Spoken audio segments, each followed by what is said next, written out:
In this video, we'll overview customers, contacts, and location record keeping within Service CEO. We begin on the Customers tab. On the Customers tab, you'll see, depending on the view that you're in, a list of different customers. Note that it's only going to display 10 customers at a time here. To see the next batch, you would simply click Next or Last to get to the very end of the page here. Coming down from left to right, first we have our check boxes. This allows me to select customers for uses in our common actions. So for example, I wanted for these 4 customers to print their billing statements. I would check them off on the left and hit Print Billing Statement. If you want to print your billing statements for more than 10 of your customers, you would need to hit first Select All, and then after you hit Select All, if there are more than 10, this link pops up in the middle that all 10 are selected. Select all 25 in this view. By clicking here, you would select all 25 of the customers that are in this view. Next, we've got our Edit button, which allows you to open a customer's record in edit mode to make changes. Their name, which is a link, of course, to hop into that record. Phone number, the default service location, and the default service contact. Note that you can have unlimited locations and contacts on an account, but the default service contact and location are what are displayed here on the Customers tab. Finally, we have the customer's status. This is updated based on the customer's activity in the system. So for example, no activity means we've never done a work order for this particular customer. The active status means that there are currently open jobs that are scheduled for this customer. Active recurring means we have scheduled ongoing work for this customer. Prospect means that there's an open estimate for this customer. And when you see a customer that's active recurring and prospect, or active and prospect, it means that they both have an open estimate as well as a either scheduled job or recurring scheduled job. There's another status here called inactive, which means you've done work for this customer in the past but don't have anything scheduled for them currently. We do have a search bar here. This search bar will search the customer's name, phone number, service location, and service contact. So you can search by any of these 4 fields here. You can, of course, build custom views. These are covered in the Building Using Customer Custom Views training video.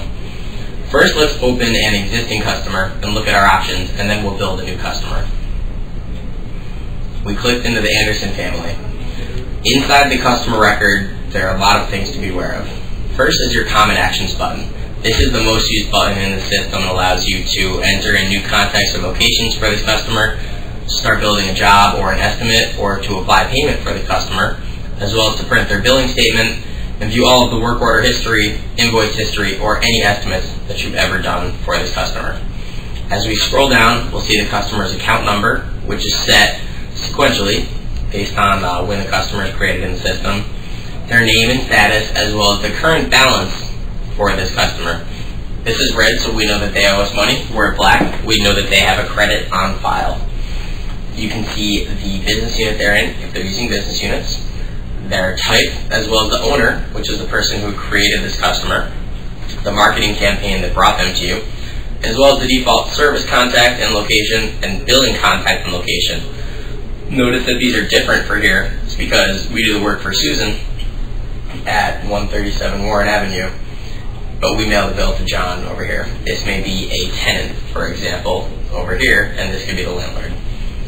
Then we have the phone number and fax number, as well as some custom fields that we've built. Keep in mind you can build as many custom fields as you like.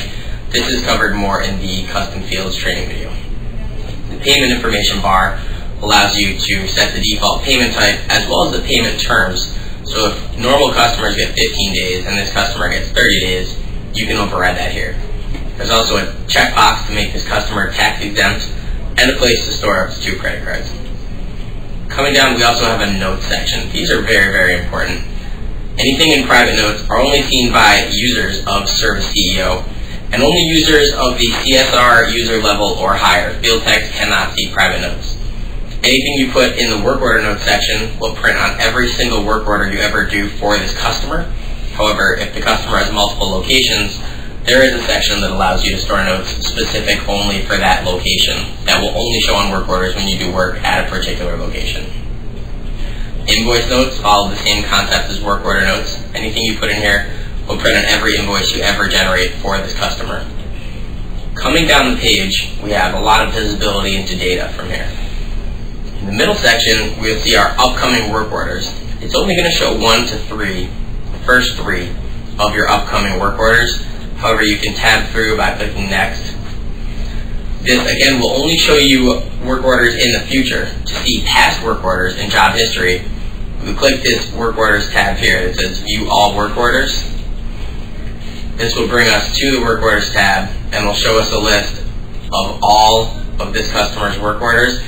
Note that we're in the this week's open view right now, so we're only seeing stuff from this week. So we'll just change it back to all default, and this will show us every work order that's ever been done for this customer in this Service CEO database. We come back to the customer record here. Next to upcoming work orders, you'll see recurring jobs. This is an index file of all the recurring jobs that have ever been set up for this customer. It allows you to view them or edit them to make changes. In estimates, the system is only going to show you your open estimates. So again, to see estimate history, we would simply click view all estimates off on the right, which brings us to our estimates tab. Again, keep your eye on the custom view. Change this back to all default and we'll see all estimates that we've ever prepared for this customer. Next, we have file attachment and file storage. You can store files in Service CEO on both the customer and the work order. If you store those files on the work order, they will be linked to the customer's record as well. There's a 10 megabyte file size limit per file in here. However, there's currently no cap on file storage as of June 2011. Here you'll also see any feedback that this customer has entered in here, and it's also an opportunity to enter in new feedback for this particular customer. Note that it links over to both the job, the work order, and the employee because feedback is tied to all 3. As we move down, we'll see our open invoices here. Again, to see invoice history, we would click view all invoices up on the right. Payments are a little bit different. It shows the last 3 payments, and again, to see all payments, you will click here on the right, view all payments. If there's a payment that has an unapplied amount, you will be able to click apply payment and actually apply this payment to one of the invoices here that currently carries a balance. If we click apply payment here, it's going to pop up a list of invoices that need to be paid off, and I can select which one to pay off with this particular payment. Get back to their customer record. Down at the bottom, we have contacts and locations. Again, you can have as many contacts and locations as you'd like attached to a particular account. You can see here I have 4. Each is going to have, of course, different email addresses and phone numbers. These can be edited, or you can just click here to view it, and of course you can add in a new contact here. Same thing with locations. You can have an unlimited number of locations in here. Note that with the location, you can also see if that location has been assigned to a particular zone if you're using our zone functionality. Let's add a new location here to demonstrate it. When you're adding a new location, you have the option to do a name of the location. It's not necessary, but it sometimes helps to label the location to make it easier to find the building. We'll say this is headquarters at 60 Canal Street, Boston, Massachusetts. We will validate our address briefly to get the zip code. Great. Note that did run my zone and my tax rows through here. We'll put in Service CEO's switchboard line here. You can store an access code here or a fax number. You can also, while entering in a location, add in a new contact simply by checking this box off. This links the contact and the location together, essentially saying that this contact is tied to this HQ location at 60 Canal Street. We'll save this, and now we've entered in a new location as well as a new contact. To enter in the location-specific work order notes, you need to view your location here and hit edit. This was back on the Customers tab. Down at the bottom in Locations, we can click Edit here, and we can put notes in here. Again, any notes that you store here will show on a work order and any work order that you ever do at this particular service location. Now that we've overviewed the customer record, let's enter in a new one. We'll go right back to the Customers tab here, and we'll hit Add Customer.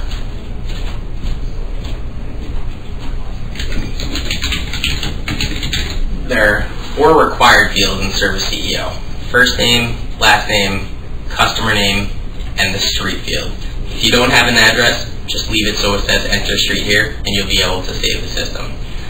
For residential customers, this is pretty straightforward. You'll put in their first and last name, their address, any phone number, any email address. It's very helpful to track the customer type here, as well as to track the marketing campaign that they heard about you through. If you're using some of our rules, we can automatically choose the tax rates, but if you're not using the rules, you do have to manually choose the tax rates that this particular customer is charged. Finally, you can build custom fields down here if you like. These examples are here just to demonstrate that you can build custom fields of various types: drop-downs, date stamps, check boxes, text boxes. Again, these are covered in the custom fields training video. While residential customer is pretty easy, there are a little bit of intricacies when you're entering in a commercial account. The first is the customer name. This defaults to be the first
address. Sometimes Google Maps is a little bit slow to get brand new developments into their system. So if an address isn't found through validation, it's generally because Google Maps is not able to find it. However, if there are issues, please make sure to contact technical support. Past the phone numbers, we would track the email address. Again, this email address is for Robinson Cano here. And you can choose to make him a customer portal user or not if you're using it. If you do so, by checking this, the email address becomes a required field. More on this in the customer portal training video. It's very helpful to track the marketing campaign, how the customer heard about you. And the customer type is also very helpful in terms of reporting and segmenting revenue by your types of customers. Again, you can fill any custom fields out here. If we're a charity, I may make them tax exempt. And if I have any notes that I need to know every time I go out there, for example, gate code,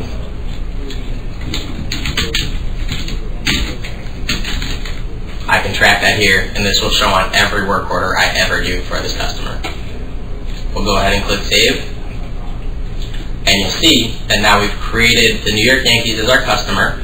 Robinson Cano is my service contact, and the service location is 60 Canal Street. This concludes the training video on customer contact and location record keeping in Service CEO. Please contact our customer success team or technical support team if you have any questions or if you need a hand. Thanks.